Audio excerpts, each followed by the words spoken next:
ಎಲ್ಲರಿಗೂ ನಮಸ್ಕಾರ. ಇವತ್ತು ತುಂಬ ಆರೋಗ್ಯಕರವಾದ ರಾಗಿ ರೊಟ್ಟಿ ರೆಸಿಪಿ ಮಾಡೋದು ಹೇಗೆ ಅಂತ ನೋಡೋಣ. ಈ ರೊಟ್ಟಿ ಮಾಡೋದಕ್ಕೆ ಲಟ್ಟಿಸೋದು ಬೇಡ, ತಟ್ಟೋದು ಬೇಡ, ತುಂಬ ಈಸಿಯಾಗಿ ಮಾಡ್ಬೋದು. ಬೆಳಗ್ಗೆ ಬ್ರೇಕ್ಫಾಸ್ಟ್ಗೆ ಆಗಲಿ, ರಾತ್ರಿ ಊಟಕ್ಕೆ ಆಗಲಿ ತಕ್ಷಣ ಮಾಡಿಕೊಳ್ಳಬಹುದಾದ ರುಚಿಯಾದ ಮತ್ತು ಹೆಲ್ತಿಯಾಗಿರೋ ರೆಸಿಪಿ ಇದು.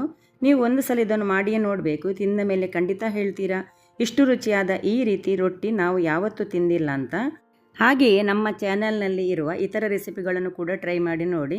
ಇವತ್ತಿನ ರೆಸಿಪಿ ಶುರು ಮಾಡೋಣ. ಮೊದಲಿಗೆ 1 ಕಪ್ ರಾಗಿ ಹಿಟ್ಟು ತೆಗೆದುಕೊಂಡಿದ್ದೇನೆ. ಇದಕ್ಕೆ ಅರ್ಧ ಕಪ್ ಅಕ್ಕಿ ಹಿಟ್ಟು ಹಾಕ್ತಾ ಇದ್ದೇನೆ. ನಿಮಗೆ ಜಾಸ್ತಿ ರೊಟ್ಟಿ ಬೇಕಾದರೆ ಅಕ್ಕಿ ಹಿಟ್ಟನ್ನು 1 ಕಪ್ ತನಕ ಹಾಕಿಕೊಳ್ಬೋದು. ರುಚಿಗೆ ತಕ್ಕಷ್ಟು ಉಪ್ಪು ಹಾಕಿ 2 ಸಿಪ್ಪೆ ತೆಗೆದ ಬೆಳ್ಳುಳ್ಳಿಯನ್ನು ತುರಿದು ಹಾಕ್ತಾ ಇದ್ದೇನೆ. ಹಾಗೆಯೇ 1 ತುಂಡು ಶುಂಠಿಯನ್ನು ತುರಿದು ಸೇರಿಸಬೇಕು. 1 ಮೆಣಸಿನಕಾಯಿ ಅಥವಾ ನಮ್ಮ ಖಾರಕ್ಕೆ ತಕ್ಕಷ್ಟು ಮೆಣಸಿನಕಾಯಿಯನ್ನು ಈ ರೀತಿ ತುರಿದು ಅಥವಾ ತುಂಬ ಚಿಕ್ಕದಾಗಿ ಕಟ್ ಮಾಡಿ ಹಾಕಿಕೊಳ್ಬೋದು. ಈಗ ಇದಕ್ಕೆ ಸ್ವಲ್ಪ ಸ್ವಲ್ಪವಾಗಿ ನೀರು ಹಾಕುತ್ತಾ ಚೆನ್ನಾಗಿ ಮಿಕ್ಸ್ ಮಾಡಿಕೊಳ್ಬೇಕು.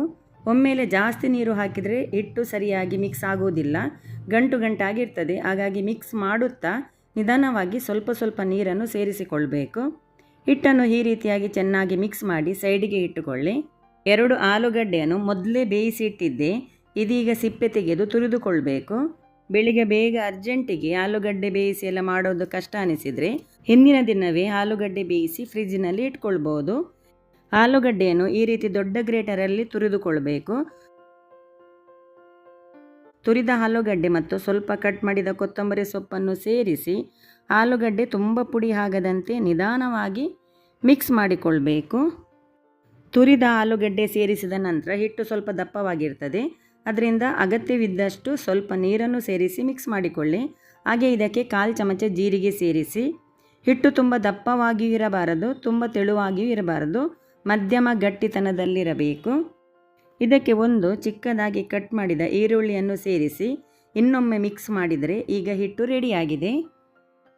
ಕಾವಲಿ ಚೆನ್ನಾಗಿ ಬಿಸಿಯಾದ ನಂತರ ಗ್ಯಾಸ್ ಮಧ್ಯಮ ಉರಿಯಲ್ಲಿ ಇಟ್ಟು 2 ಚಮಚದಷ್ಟು ಹಿಟ್ಟನ್ನು ಹಾಕಿಕೊಳ್ಬೇಕು. ಈ ಹಿಟ್ಟಿನಲ್ಲಿ ಈರುಳ್ಳಿ ಇರುವುದರಿಂದ ಇದನ್ನು ತುಂಬ ತೆಳ್ಳಗೆ ಹಾಕಲು ಆಗೋದಿಲ್ಲ. ಆದ್ದರಿಂದ ಈ ರೀತಿ ಸ್ವಲ್ಪ ದಪ್ಪವಾಗಿ ಮಾಡಿಕೊಳ್ಬೇಕು. ಮುಚ್ಚಳ ಮುಚ್ಚಿ 2 ನಿಮಿಷ ಕಾಯಿಸಿ ನಂತರ ಇದಕ್ಕೆ ತುಪ್ಪ ಅಥವಾ ಎಣ್ಣೆಯನ್ನು ಸವರಿ ಮಗುಚಿ ಹಾಕಿ 2 ಬದಿಯು ಕ್ರಿಸ್ಪಿ ಆಗುವವರೆಗೆ ಇದನ್ನು ಕಾಯಿಸಿಕೊಳ್ಳಿ.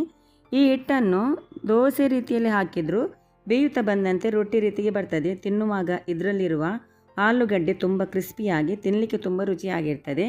ಇದನ್ನು ದೋಸೆ ಅಂದ್ಕೊಳ್ಳಿ, ಪರೋಟ ಅಂದ್ಕೊಳ್ಳಿ, ರೊಟ್ಟಿ ಅಂದ್ಕೊಳ್ಳಿ, ಏನು ಬೇಕಾದರೂ ಅಂದ್ಕೊಳ್ಳಿ. ಆದರೆ ಒಂದು ಸಲ ಇದೇ ರೀತಿ ಮಾಡಿ ನೋಡಿ, ತುಂಬ ರುಚಿಯಾಗಿರ್ತದೆ.